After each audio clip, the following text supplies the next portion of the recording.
a sense of its own self, its own completion, its own self. And this harmonious relation of the whole shape of the head to all of the features on it. And the same thing.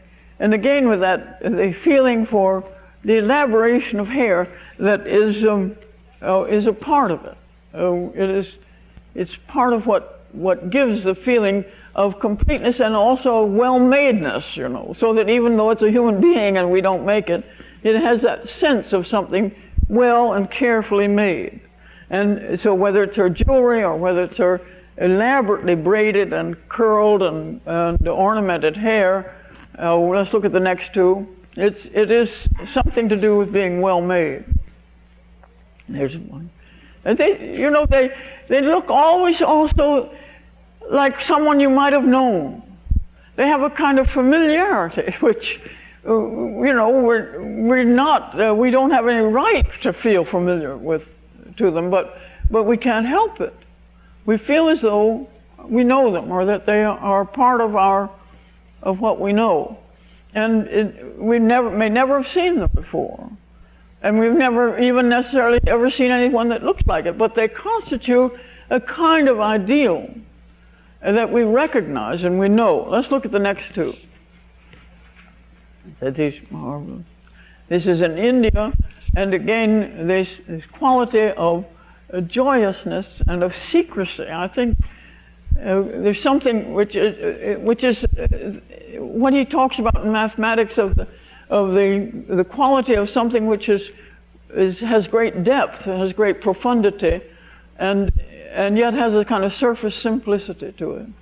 And I think that translates into something almost like secrecy, almost like this little tiny smile that they have. And of course, the absolutely harmonious world that they're in, the trees and the grass and the flowers and the whole thing of such, and their own beautiful clothes. Let's look at the next slide. How they're marvelous, they're delightful, you see. It's hard, I think, it's hard, and as I look around, most people smile when they see this. Because it's so delicious, you know, it's such a joyful thing. Now, you see, any time that you have a work of art that has to do with a young person, a young, beautiful person, it carries its own poignancy, it carries its own depth. We all know that it is very fleeting, and that part of its preciousness is that it's fleeting. And that in a very short time, it simply will not be there. And that is necessary. That's something which we know, and which then gives, even though they seem like pretty frivolous girls. Let's look at the next two. We know that there is beneath it, there cannot help being beneath it, the knowledge that what this artist saw is now gone, and is gone forever. So that even if we saw it only 3 years after it was painted, 10 years, 50 years, instead of 500 or 300 or whatever, we know that it no longer exists. So it has its own poignancy, its own dark side, that gives it a kind of depth, and gives it a kind of richness that we all know, and that we all have to realize. And all of her wonderful flirtatiousness, you know, and her little charming self. And let's look at the next one. And these are not related, and they're a couple of 100 years apart, but they're very much the same, because they're very much like beautiful young girls, and there's almost nothing in the world more extraordinary. And we feel the pathos of it, because it cannot last. And this can never actually be the same with a beautiful young man. His beauty won't last in that sense, but finally, it is his accomplishment, or it is his action that counts. But the quality of his beauty may be turned into action in a way that is not possible for women. And in fact, this is Raphael, and it's so delightful. Let's look at the next one. So charming. What? Would you identify the paintings for us?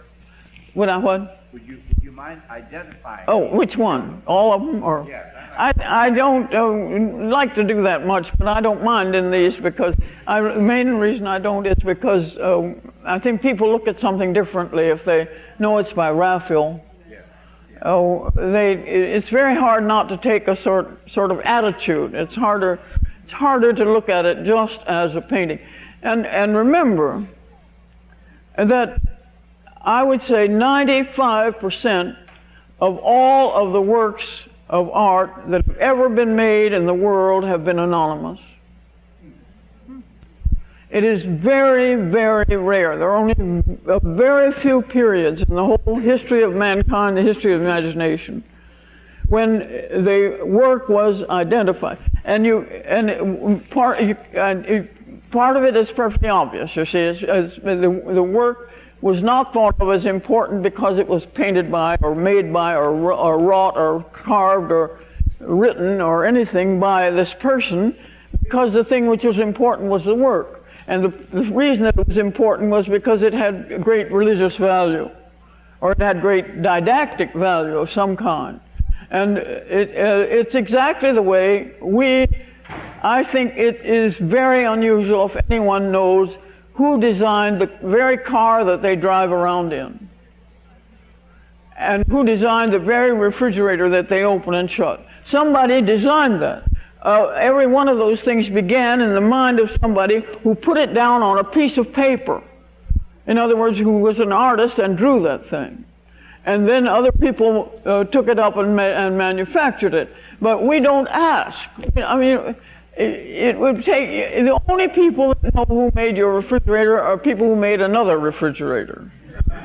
See, then they've got their eye on that boy. You know, they want to know how he did it, or whether they can use it or whatever, you know. But it's it's a whole, and that's the way the artists were. When the artists were anonymous to other people, they were not anonymous to the artists. They knew who. They would say, well, I think so-and-so can do it. Why don't you give him the contract? Because it was all by contract for the most part. Well, I think these have such beauty and such grace, you know. I mean, we've lost any sense of grace. The most interesting place where we've lost it, of course, is in dance.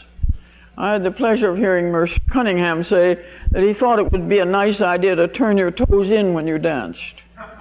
Well, it is a nice idea if you want to look crippled, and if you don't mind stumbling all the time, you see. But it's a kind of perversity of our time that thinks, why should the toes be like this, you see? Why should they be pointed out?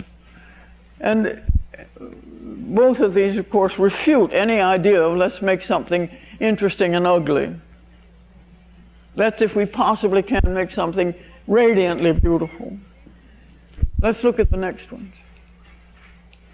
And this is, they're just explosions of joy and beauty and this secret sense of delight and of proportion, harmony. Let's look at the next two. And you see they're miles apart in time and everything else. But they hold to the same belief. They hold to the belief that there is such a thing as grace, that it is something which we all love and long for. There is such a thing as beauty. There is such a thing as proportion. And there's that kind of ease, royal ease that they have. And it's the royalty of beauty. That they have that kind of command, that kind of ease that is absolutely completed. It is finished. It is perfected.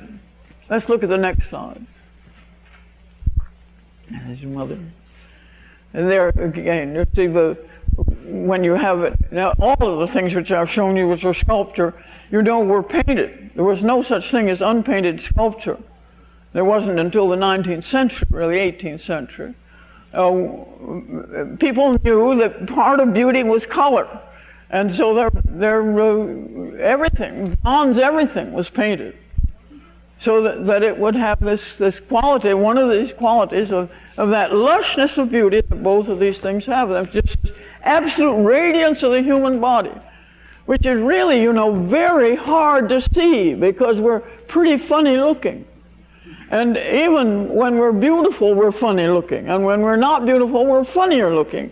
But there's absolutely no question that you've got to be searching for beauty. It's not something that you can just drop into. It's just not that kind of, it's not that easy thing.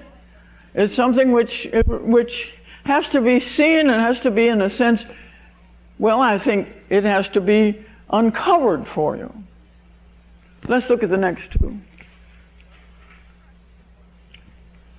See that wonderful movement of when the whole body is covered but is absolutely revealed, that great achievement that's called wet drapery of the Greeks, and this of India. See, again, it looks, they could be made by the same person because they're made in the name of beauty. They're made in the name of gracefulness and of joy and of a kind of passion that is a part of it. It's part of our love of beauty.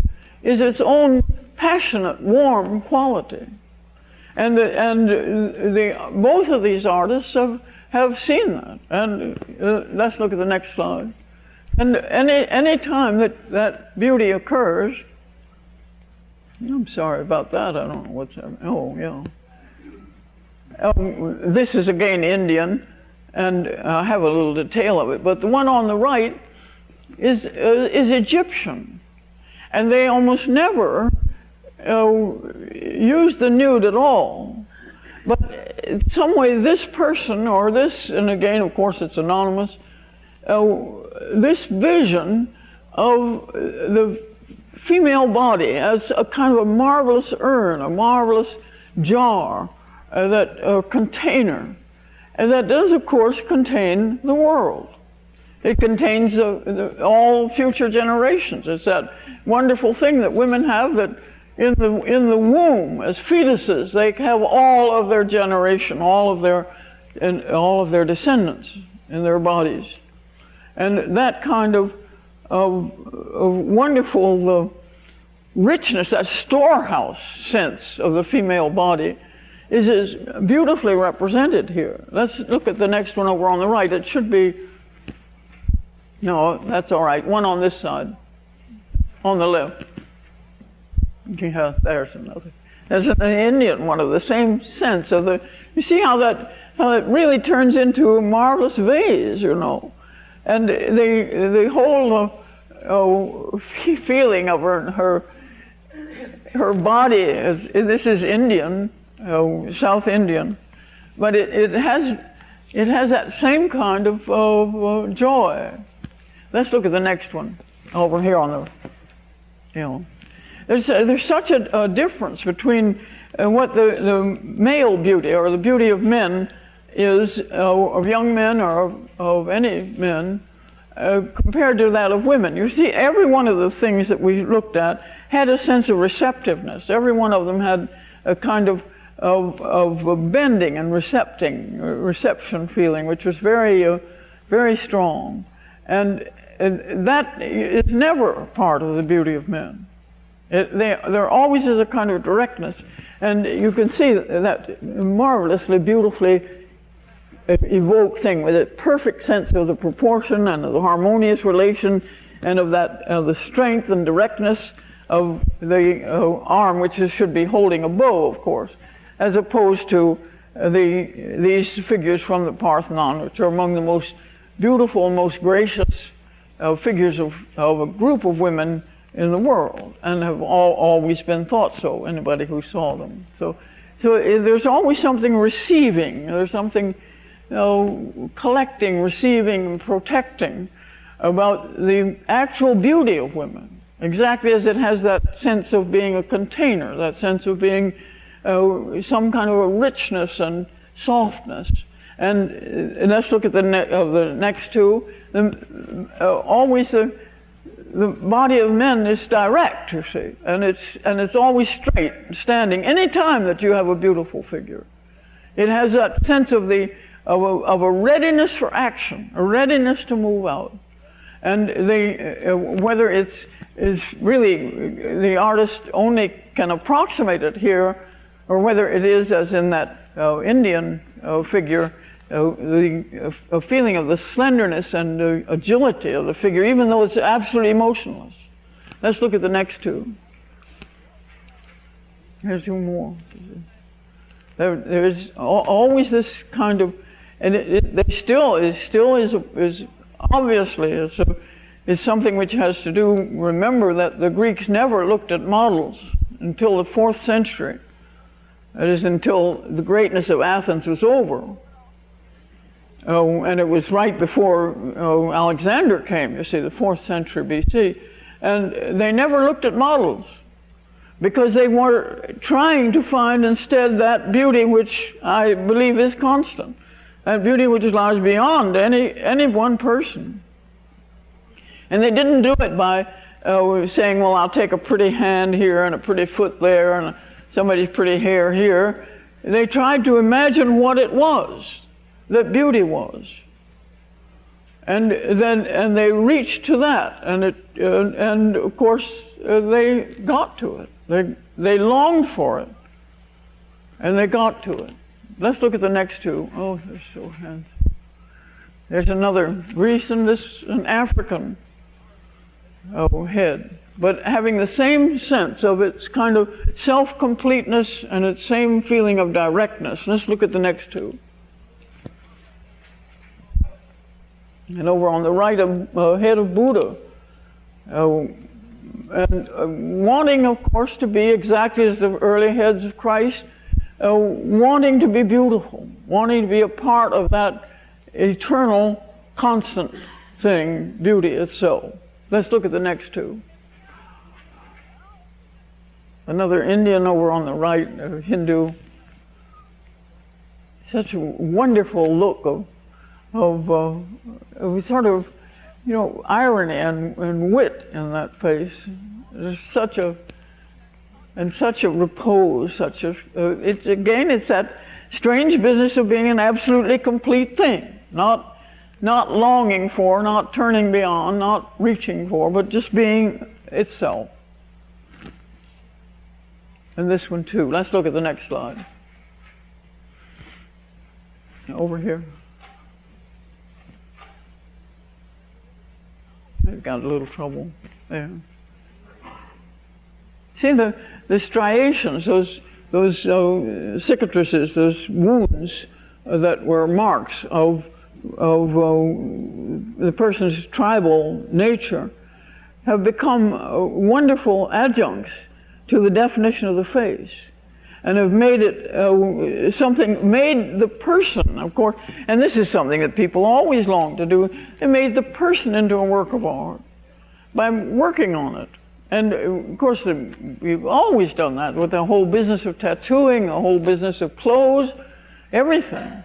We know that we're not really a completed object, and there's always something a little bit imperfect, not to say very much. And so we constantly want, all human beings want to alter it, to do something to make it better. Let's look at the next two. Beautiful hair doing business. And perhaps one of the most beautiful things in the world, only discovered quite recently. The so-called Zeus Poseidon, they don't know whether it was Zeus or Poseidon, but it's one of the things that tells you something about what it means to be more marvelous than any human being ever was. What it means to, in a sense, it stands for something that it's a dream, but it's real.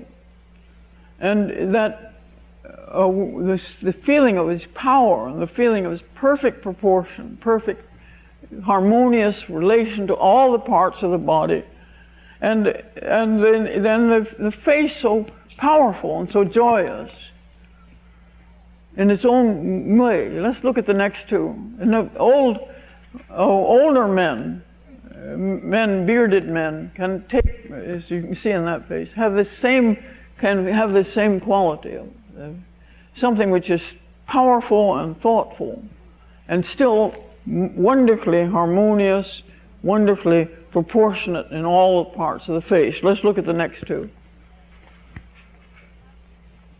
This is from India and that's from Greece. And they, again, that strange secret quality that beauty has, that strange, just the slightest sense of being so complete that everything else looks in a way fragmentary and a little comic. Let's look at the next two. And one of the most wonderful manifestations of beauty of these, when you see the beauty of men and the beauty of women brought together in love, and the great Indian miniatures which show this, and they're always of gods and goddesses. Radha and Krishna in the grove over on the right, and these lovers here meeting at night, and this whole art was devoted to nothing but beauty and love, and all the phases and aspects of love between men and women, and between everything in the world, so that in this painting here, they meet there in this little hideaway in the forest. And you see there are two horses and there are two birds sitting on the branches, and there are two lions in their den, and there are two human beings on their couch. And the whole sense of mating, the sense of the wonderful joyousness of the human being in love, making out of the whole world something extraordinarily beautiful. You see, the sky and the trees, the rocks, the flowers all around, all combined to create that kind of world. Let's look at the next two slides. Here's another that delights me, that one in Egypt over on the right. One of the most human and delightful things, though they are again, of course, gods and goddesses. And the way she has her arm around him, you see, and then one arm she's holding on to his arm with one, and her other hand's over his shoulder, so he's not going to get away. You can see she's got him very firmly. They look almost exactly alike, you know. They look just like this, really very, very much alike. Her hair is more elaborate, her wig is more elaborate, and her clothes. And he has his spear ready for action. She stands behind him. It's very, I think, absolutely touching, and it's a nice Valentine kind of a picture. And so is this with, again, the serpent king, he's a cobra, and his serpent wife. Let's look at the next two. And they're endless, this endless celebration. I could show you, I don't know how many in the, oh my, I'll bet that ruined it. I suppose it did? Anyway, you can hear me without it anyway, can't you? Anybody not here? Good. And here's another delightful love, Bacchus and Ariadne. How many times, you see braids in beautiful women's hair? What do you think that means? You feel quite tempted, just to race out and get a braid, tie it around your head, because it's so, it occurs everywhere. It occurs in Egypt, and it occurs in India, and it occurs in Greece, and in the Renaissance. I mean, just all kinds of places. That the wonderful twisting and twining of hair into braids. Let's look at the next two. And I suppose one of the most, if you can move that over just a little, so you get the whole picture on. Yeah, that's it. One of the most beautiful paintings in the world, also by Giorgione.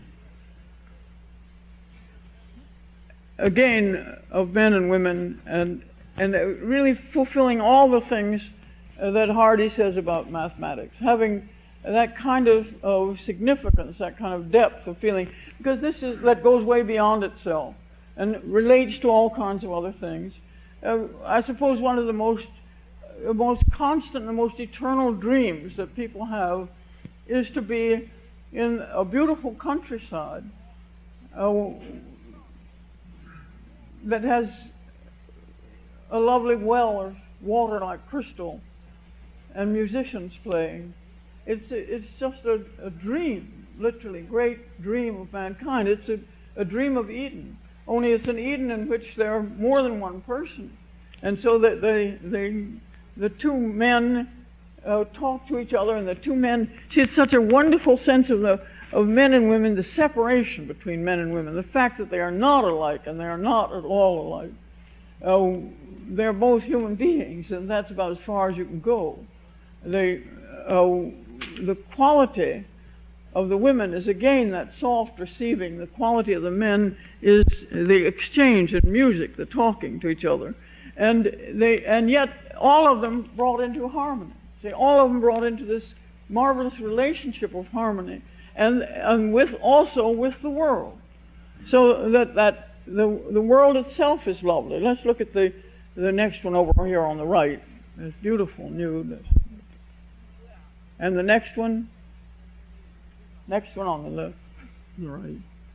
They're the two men talking about their music and starting, what song shall we sing next? And behind them you see the beautiful world. And let's look at the next one. See, what an achievement. Again, you feel as though it's so easy. You feel as though, why, certainly, this figure can turn this way. It should be very easy. This figure can have this kind of beauty, and it should be easy. And it's not easy. And there are almost very few paintings in the world that you can put beside this. Let's look at the next one over on the right. That richness of beauty and vibrancy of color. See, that's the little figure in the background, the little shepherd figure. And the sheep. Let's look at the next one over on the right.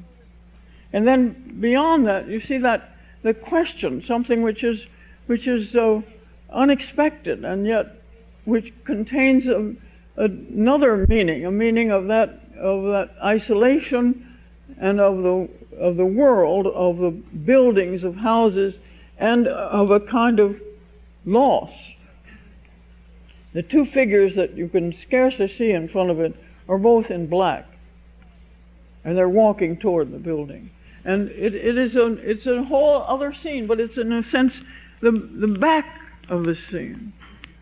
And so you can look at it, you can enjoy it, and you cannot not relate it to the whole great realm of human experience, the whole realm of beauty and of joy and of the delight of music and of the natural world.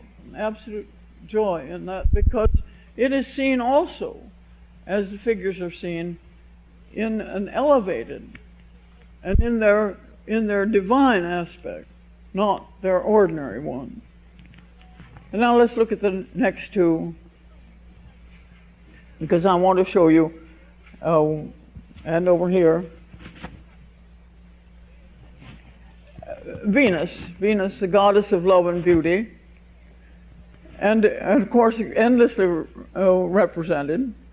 And here, from the 19th century, two marvelous Venuses rising from the sea, who are no more Venuses than any Las Vegas chorus girl, and whose entire being is as mundane as you could possibly ask, and therefore you feel a little uncomfortable for her. She was not made. She was made to walk on the ground or walk on a nice carpet, not to come floating around on the sea. It doesn't suit her at all. She's way too much a part of the ordinary, absolutely ordinary world of kind of sensual and erotic world, exactly as that one. And when I said something about that kind of most serious and most desirable beauty has some way in which it's not self-conscious,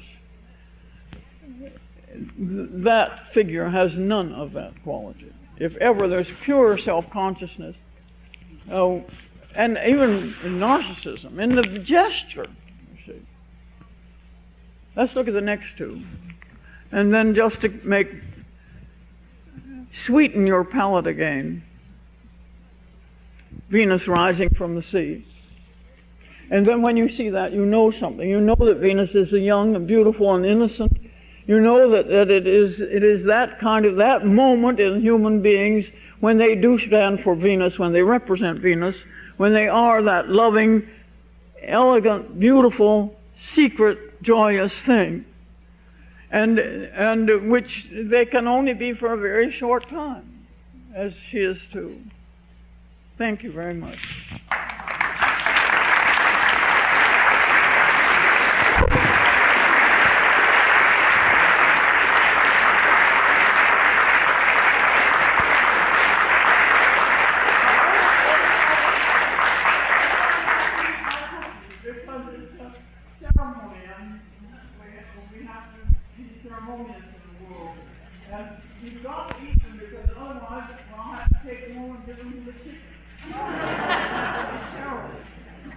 So shall I pass them around? Is that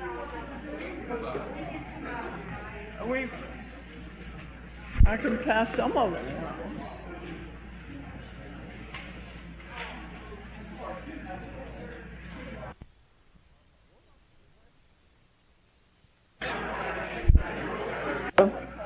Fat Tuesday, and in honor of that, I've made you a whole lot of cookies.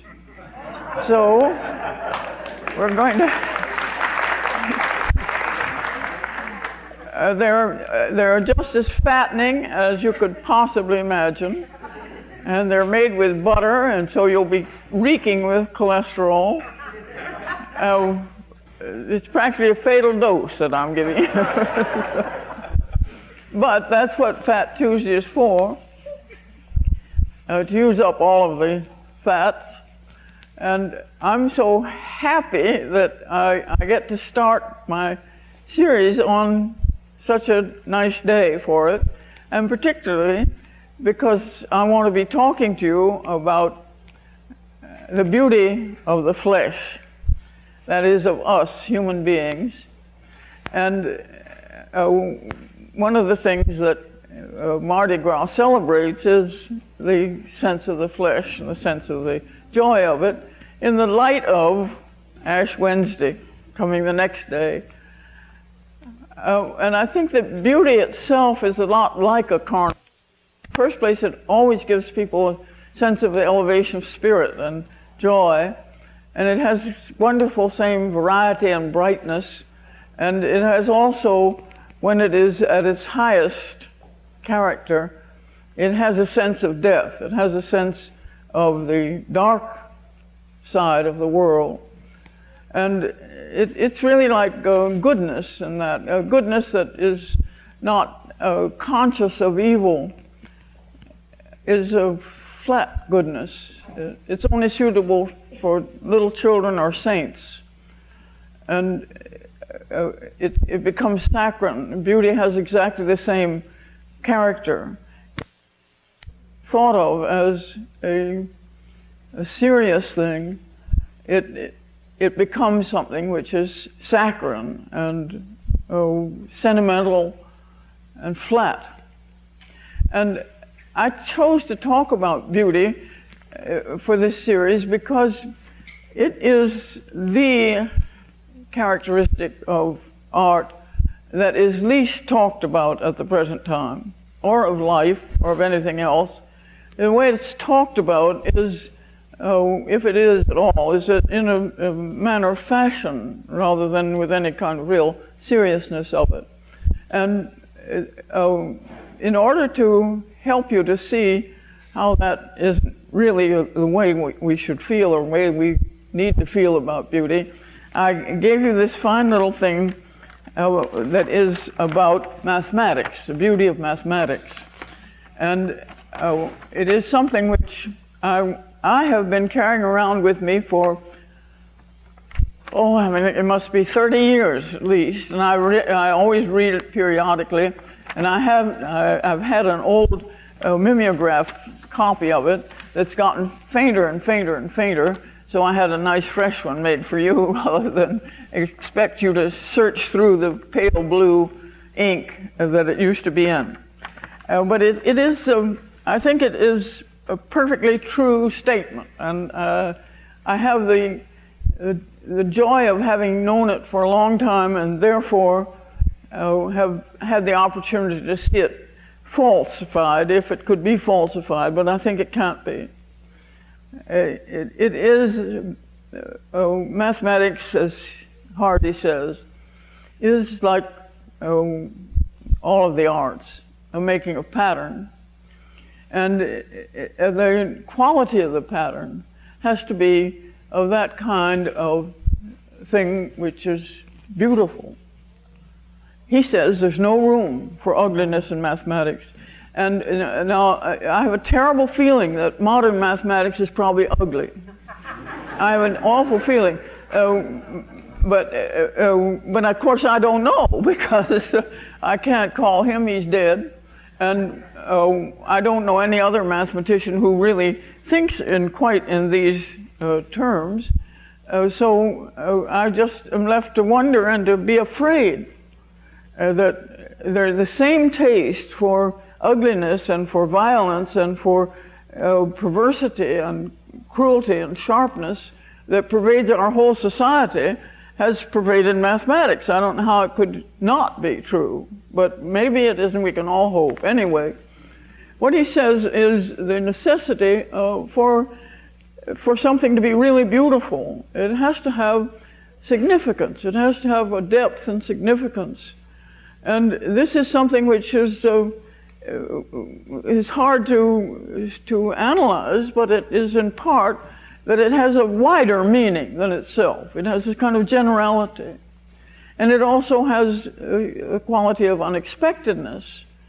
And I think that what he says at the very end, that it has a sense of that the great theorems in mathematics have a kind of simplicity and beauty to them that looks very easy on the surface.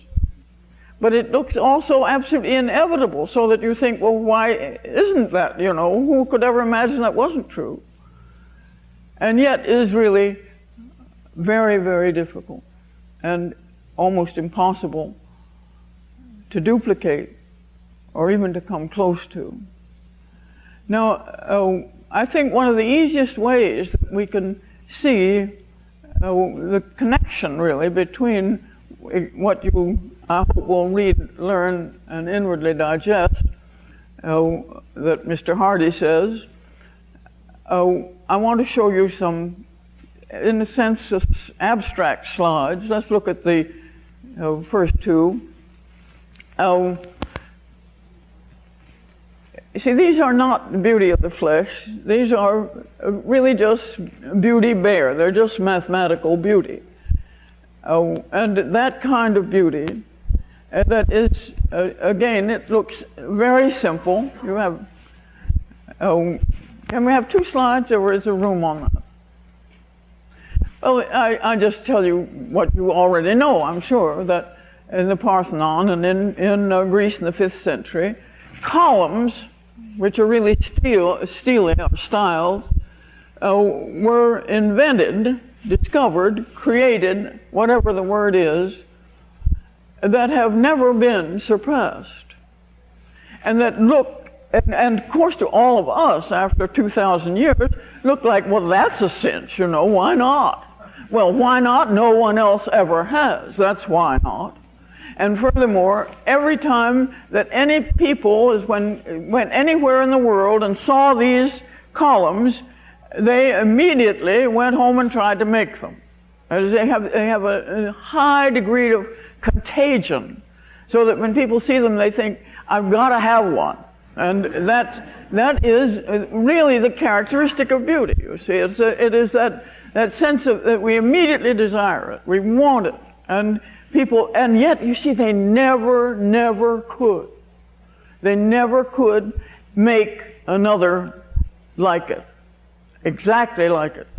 And it is based on mathematics, and of course all Greek aesthetic was based on mathematics, like from beginning with Pythagoras and music and going right on through the whole rest of the development of Greece. And that mathematical basis is so subtle. You see, we tend to think of anything which is based on mathematics, we think of it as if it were some kind of engineering project and was massive and heavy and very powerful, but not subtle.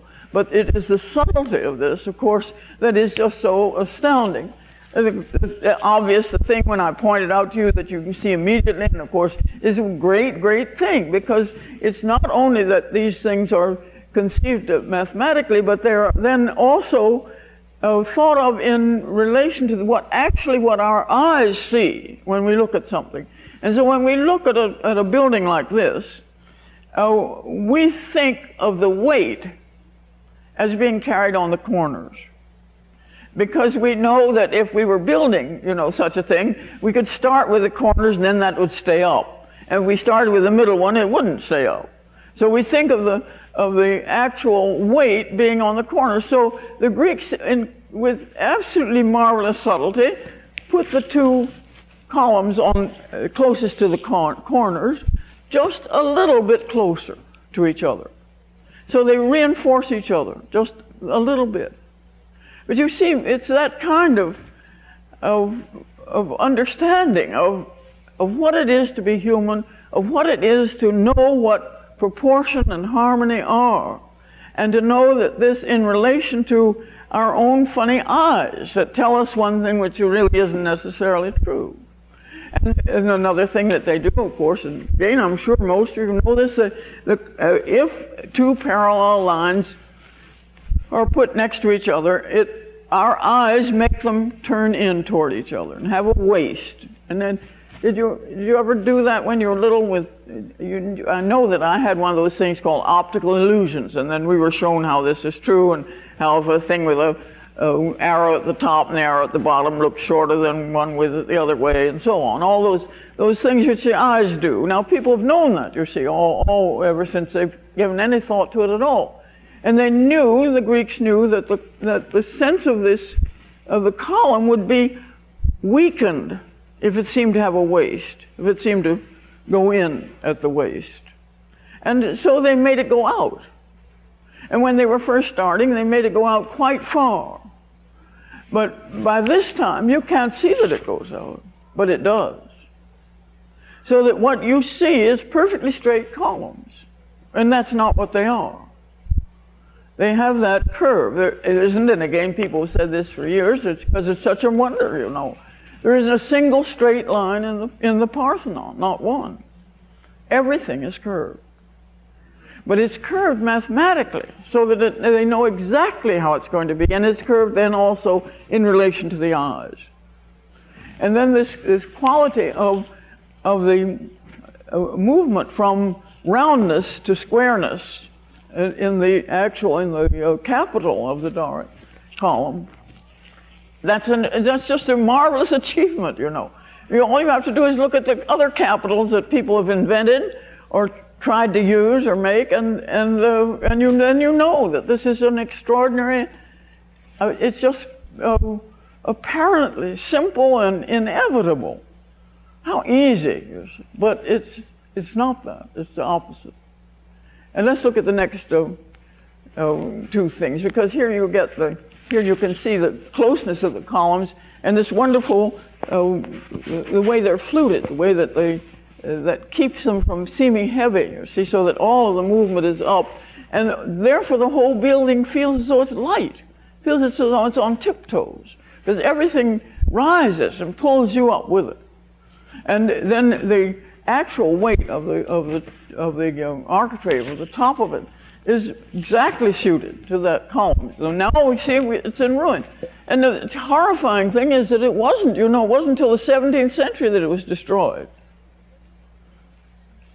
It was used by the Turks as an arsenal, and it exploded, and it was destroyed. But the beauty of it can't be destroyed. It's still there, and we can still see it, and people inevitably do. Now, the marvel of the rhythmical repetition of columns. This is another temple over here on the right, and let's look at the one on the left too.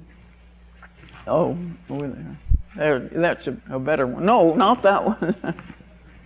The other way. Backwards, not forwards, backwards in time in thy flight. Anyway, you can see here the way that the rhythm is pronounced, and after all, Rhythm is one of the things which pervades all of life. It's the thing that enables us to live, as you know. You can make yourself faint and maybe even die by breaking the rhythm of your breathing. You can make yourself faint very rapidly by breaking the rhythm of breathing. And of course, the rhythm of the heart, the whole rhythm of life and of our bodies and of every single thing means that we live on rhythm and we love rhythm. And the arts have always, this is one of the great achievements, this great rhythmical achievement of the Greek temple, is this repetition but a very subtle repetition of the columns themselves. And the way the column sits on a stylobate with it's so strong the way it sits there. It doesn't have any base, you see. Let's look at the next two. Now there we see a quality of rhythm that links all of the arts. See, poetry, music, architecture, painting, sculpture. It's inevitable, of course, because of our own rhythmical natures and the fact that we live in a rhythmical world. And what art does is make this obvious. It makes it clearer, and our enjoyment arises out of that kind of marvelous excessiveness of rhythm. There's nothing really terribly subtle about this, you see. It's just that we're caught up in that rhythmical movement from the Lion of St. Mark to St. Mark's angel. Whether we want to be or not, you see, we're just caught up into it. And exactly as you would be by a band, a marching band. And here also, you see, which is marching along, you have that same sense of being caught and held in the rhythm of the thing. And certainly this was one of the things which gives us a sense of beauty, because it gives us a sense of coherence. It gives us a feeling of the thing being one, of being knit together, and its own self following its own rhythms. Let's look at the next two. Now, every work of art has something which you really would call beauty, because it has something called order. And I think it's important to remember, because life often seems so chaotic to us, and ourselves particularly seem chaotic, that actually we cannot escape order. I think the best thing to remember, one of the most valuable things to remember, is that you cannot make a series of random numbers. It's not possible for us as human beings, even very, very dumb people or very, very bright people. Neither of those can make any randomness. It's just not possible. And you know that so much of statistics and all kinds of things and sciences depend on random numbers, so they have to publish a book of random numbers. And they have to be made by machines, you see. But the truth of the matter is, it's discovered after a short time that they aren't random anymore. And so you have to make another book of random numbers. You see, it's such an extraordinary thing, because when we think of ourselves, or when we think of randomness, seems a part of the world. And now the sciences have discovered that there's no such thing as chaos. You know, all of the young scientists are working on the fact that there isn't any such thing as chaos. Chaos is a matter of a different perspective, a different view of the thing, and of scale. So that what looks like chaos in another scale is absolute order. So that's the way we live. We live in that. That's as much a part of beauty as it is a part of all life. That it is orderly. That it has no chaos. But it is not the thing which separates beauty from other things. And so when you look at this, when you look at that painting of Bosch over on the right, a very famous one about whose title people constantly argue, the Garden of Earthly Delights, it's called sometimes. If you just almost shut your eyes, or if we could throw it out of focus, it's very beautiful. Because it has a sense of spaciousness. You feel as though you're flying in the air, and you're just wonderful spaciousness over this extraordinarily beautiful and delicately colored world full of all kinds of sort of action. But then when you really look at it, you know, it's full of perfectly terrifying things and horrifying things and amusing things.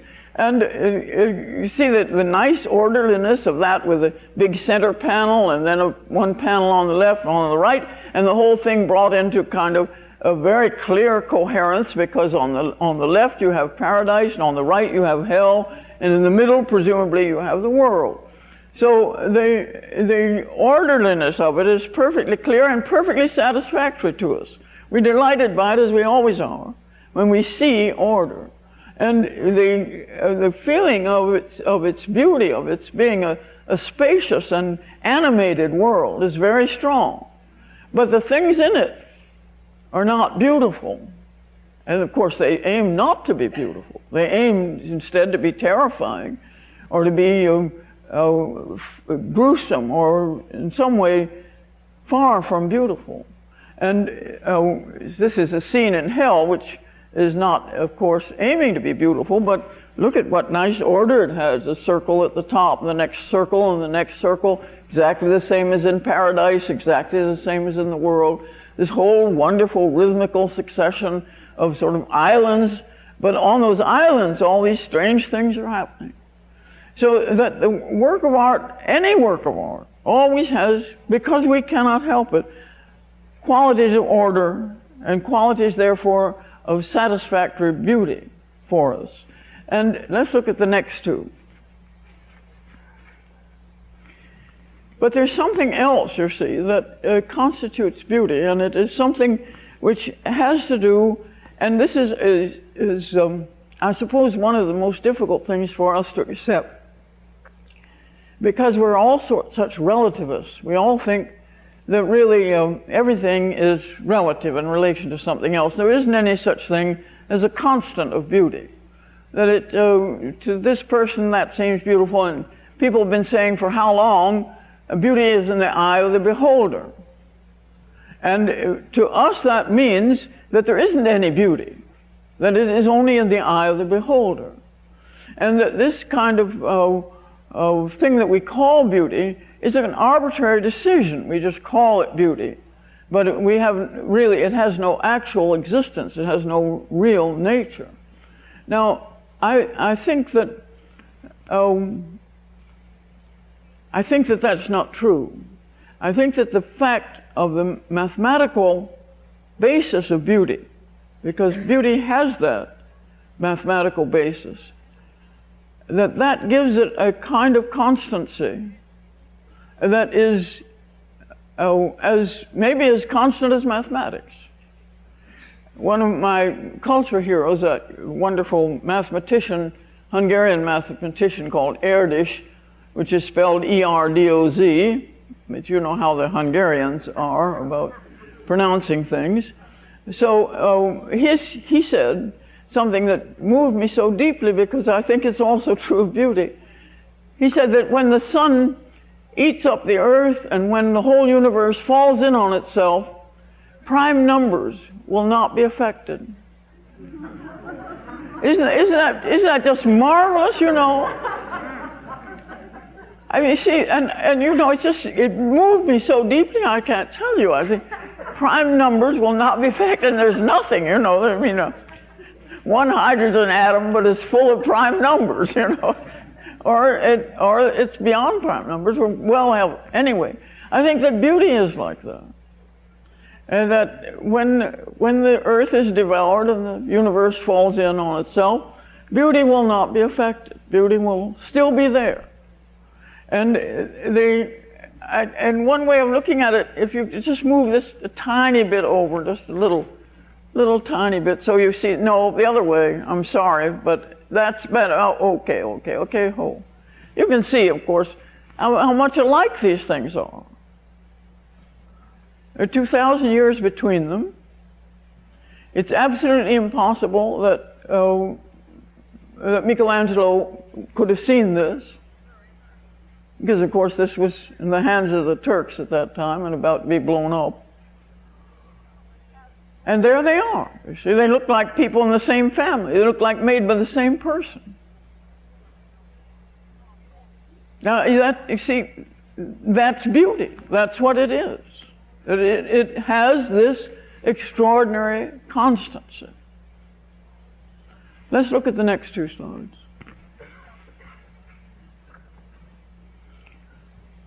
And there's again, this is Venus, Sleeping Venus of Giorgione. And the quality, no one looking at this, I think, could not feel that it was beautiful. It has all of these, has that quality of spaciousness, which I think is, we all, you know, somebody's done these wonderful studies that people have to have, what is it? Does anybody know, 1.5 feet around them or something? You know, they've got it down. Of course, it's in millimeters and those things, but they've got it all down. How we cannot be comfortable if. And that's why, of course, when we go to parties and people come up and put their faces right under us, we tend to back away, you know. And some people have a very large margin where they are comfortable and don't want anybody intruding on it. But we all have a need of that kind of space around us, of that. It's the only, we feel free then to move. We feel ourselves. We can be ourselves. And so beauty always, I think, has that a sense of sufficient space for repose, for not feeling any tension, or not the wrong kind of tension, and not feeling any kind of pressure from something outside of itself. And the fact that she's sleeping adds to this, you know. It adds to it. Because it also has, I think, anything really beautiful is not self-conscious. It is not conscious of its audience. And the fact that she's asleep makes this 1,000 times really more beautiful. Let's look at the next slide. Now, you see, beauty, like mathematics, takes a certain aptitude. And some people don't have that aptitude. And I think, you know, there's the landscape, which is as beautiful as Venus. Let's look at the next one over on the right. Now, this is a sleeping Venus of someone who didn't have that aptitude. And his name is Cranach. And he was a very successful artist, a very famous and successful artist, but he did not have the aptitude. Prime numbers would have meant nothing to him, you see. And it is also true that the people around him could not envision beauty. They did not believe in beauty. They believed in all kinds of other things, but not in beauty. And therefore, if this happens to be true, you see, the artist is abandoned. Even if he has a longing, and I believe, you see, that everyone has a longing for beauty, even when they have no ability and can't see it.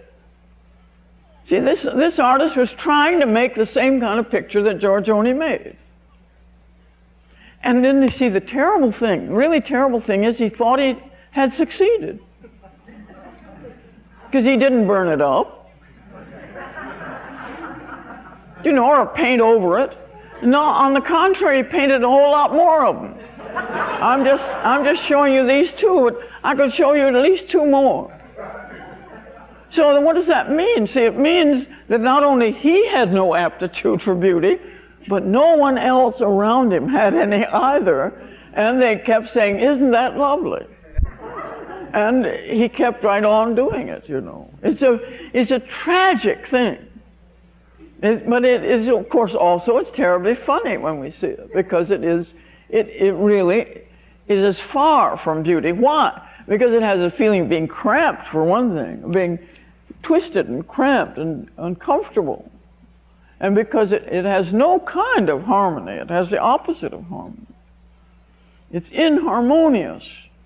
And it has no sense of proportion. How do you like that leg? You see, this is the kind of leg that if you saw in the mirror, you'd about give up.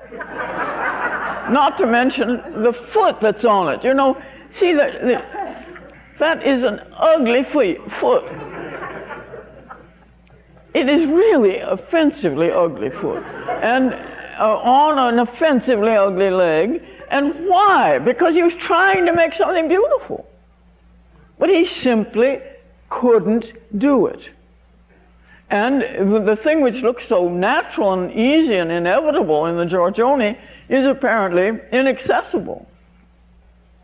And totally inaccessible to him and to all the other people in 16th century Germany. They thought they had gotten hold of the Renaissance ideal and they had it by the tail. They knew that it took beautiful, nude people.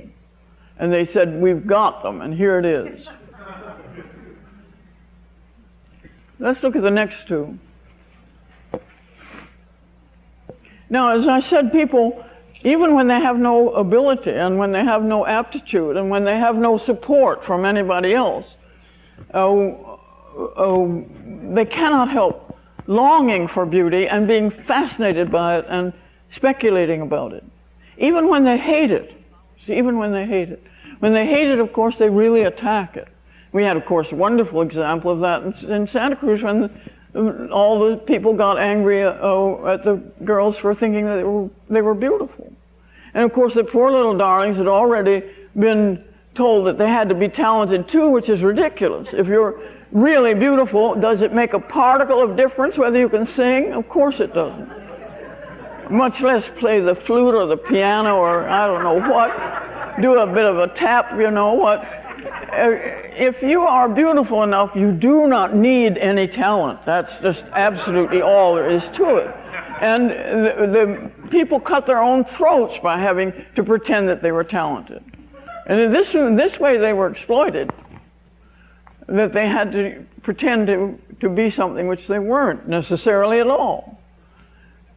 But it was a kind of hatred, you see, a hatred of beauty, a hatred of people who were beautiful. And it's strong in our own time. It's very strong. And yet, we cannot help being drawn to it, or fascinated by it, or perplexed by it, or anything. And I think one of the great stories, of course, of the world is the story of a beauty contest. It's the great story of the shepherd Paris, who was by wicked Mercury made to decide which was more beautiful of the three goddesses, Athena, Venus, and Hera. And of course they were all equally beautiful. The least thing that a god or goddess can do is be beautiful. That's necessary, absolute, for any divinity. Exactly as he must know all prime numbers. So and that's the wonderful thing that Eridos believes. He believes that God has a book. He doesn't believe in God and calls him the super fascist, but he believes that he has a book where there are all these mathematical secrets, and if he could just get hold of that book, he'd be in great shape. But that sometimes, through carelessness, this super fascist opens it a little bit, and some mathematician then can see another prime number or whatever he's after, you know. But it's some way true, I think, that it lies beyond us and beyond everything. And so it constantly draws us, exactly as people who have lost faith in God tend to be constantly wondering about God. Even when they don't know it, it haunts them. And beauty does the same thing.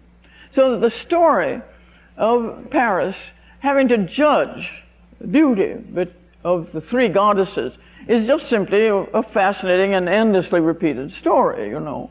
And of course then the truth is that all of these goddesses are equally beautiful, but one, Hera, offers him power, and Athena offers him victory, and Venus offers him beauty, and that's all.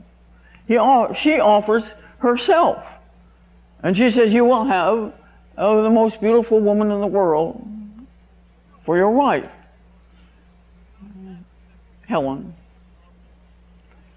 So that moment and his choice of the most beautiful woman in the world, rather than either power or victory in whatever he wanted to do, is a very deep human desire, represents that kind of a deep human desire. And so the story is endlessly fascinating, and of course then you know how it brought down Troy, burning because of this choice. Over on the right you have a Greek vase from the 6th century, and that's the Judgment of Paris. And you see Paris has his dog, the shepherd dog, and the 3 goddesses stand behind him, all discreetly clothed. And over here, the 19th century, early Blake, the Judgment of Paris. And the 3 goddesses now nude, Mercury going off to give this terrible news that it is Venus that is chosen, and the young Paris and beside him. Let's look at the next 2. And as I say, this particular story keeps returning to people, and it returns to them because it is so fascinating, you see, because it does stand for so much what we all think and feel. Now, there's poor Cranach again, trying to be, make something beautiful. And, talk about cramped, this is, everybody is jammed in there. Paris himself is really, it's just too marvelous, it's just too marvelous to think of anybody at any time imagining that this was a pleasure, or that it was a pleasure to look at it. It's only funny to look at. And then the goddesses themselves are not any real improvement on it.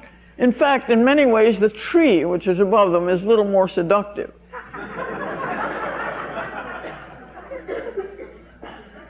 How about the horse also looking in on this? Very judicial looking horse, too. It's just it's so marvelous, and it's so heartbreaking, you see. It just absolutely breaks your heart to think, the man has enormous skill, and one of the definitions of beauty, they've been very much the same over all the ages. People have always said it had something to do, first of all, with proportion, with harmony, with the feeling of brightness or clarity. All of those 3 are constantly given as definitions. And then when it's about an object, that it should be well made. So that far from beauty being something which is not ever defined, it's defined again and again, and almost always in exactly the same terms, no matter where it happens, no matter who is doing the defining. Proportion, harmony, spaciousness, clarity, brightness. Well, he has a lot of brightness, but that's about it. And over here again, you see how you're going to make a painting of this extraordinary, this tragic, this endlessly fascinating story of the choice of Venus by Paris. And so what you put in front of it is a nice fat goat. Well, that's a bad start, That's really that isn't the best thing. And then you see this person. Look at the gesture of the figure on the right, on the woman on the right. Is that harmonious, proportionate, spacious, easy, graceful, joyous? It's elaborate. He knows how to make a figure which is closer to what he thinks of as an ideal than Cranach can possibly make, because he has the support of a society behind him. But beyond that, He has no real command, no real understanding, or no real desire, perhaps, for that kind of beauty. Let's look at the next two slides, which means any kind of serious feeling of beauty. Now, this story keeps right on. These are two modern paintings of the Judgment of Paris. And when you see, what does it tell us about ourselves? It tells us that we don't believe in beauty, and we should know that, you see, because we don't believe it's real. And I know that this is true because everybody always, if you say to somebody, that was a very realistic movie, what you mean is that it was full of anguish, pain, sorrow, violence, and ended in a perfectly ghastly way. And then you say, yes, that was a realistic movie. And if instead all the people are quite agreeable looking, they seem to be having an agreeable but not idiotic time, and you say, oh, that's just obviously not true, you see, that can't be true. In fact, I had such a shock the other day because I read a review of a movie which was made in Spain about a man who had been one of the torturers in the camps in Germany, and who escaped and went to live in another country and couldn't give up torturing. And so he and all of his friends used to invite people in and torture and kill them. And the friends just stood around and said, I see this is happening, or I don't know what. Anyway, the man at the end of this review said, after this terrible dose of realism, I was ready for Doris Day. Well, you see, both of those extremes are simply sentimentality. The world is not that evil. Individual people in it are that evil. And the world is not as absolutely sunny and jolly and endlessly smiling with marvelous teeth that is represented by reruns of Doris Day or whoever. So it is a sentimental choice in which you say this one thing is realism, just because it's so painful.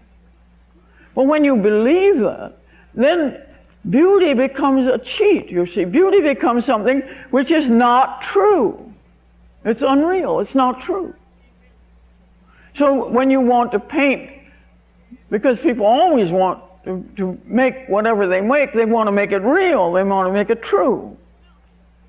And so when you make this, what you do first here, you simply make this person that you've chosen to stand stand there without any clothes on. And the others have figured they've lost the game, and so they're putting their clothes back on, you know. But all it is absolutely pedestrian, unimaginative, unenlightened, literally enlightened, and in every way is proud of having nothing to do with beauty.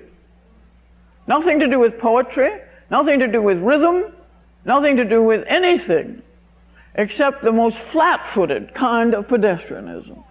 And then the one over on the left is much more aggressive about this and says, really, everything is perfectly ghastly, including all the goddesses and including Paris himself. And in fact, there seems to be no temptation there, as far as you can see. Which of those goddesses would you choose? You know, I think that Paris should just throw the apple on the ground, go back to his sheep, who may be used to him. He's not very attractive anyway, you see. So, but at least he maybe is presumably a good enough shepherd. So then of course Troy would never have happened. We'd never have any of that. So it would be unfortunate. But the quality, the conviction that stands behind that, and you know, it takes a time to paint a picture. You've got to get it stretched, and you've got to get the paints, and you've got to do it, and it takes time. Your only precious thing. And so you decide to do it this way. You decide, now I'm going to be just absolutely, I'll show those people what think beauty exists. And there it is, you see. It's worse than than anything else that I've shown you or that I ever can show you, because we are so filled with self-hatred, so mysteriously filled with it, that we can do this. And it can be painted, it can be accepted, it can be hung then in the Berkeley Museum. Let's look at the next two slides, where you can see it very easily anytime you go. I'm not going to tell them their name. I'm not going to give them that nice chance. If you want to find them, you could go. They're on display. And then you see, I want to show you now nothing but beautiful people. I'm going to drench you with beautiful people who have no relation to each other, who may be thousands of years apart, but they look like they're all in the same family, same as the Parthenon figure and the Michelangelo. There's really nothing that you need to say except that they have that quality. They have a quality of joy. They have a quality of completeness, which is one of the qualities of joy. And they have harmonious relationship, proportion. Let's look at the next, and I'll try to go fairly fast on these because I want you to get the feeling of the inundation with this, with beauty. Let's look at the next two.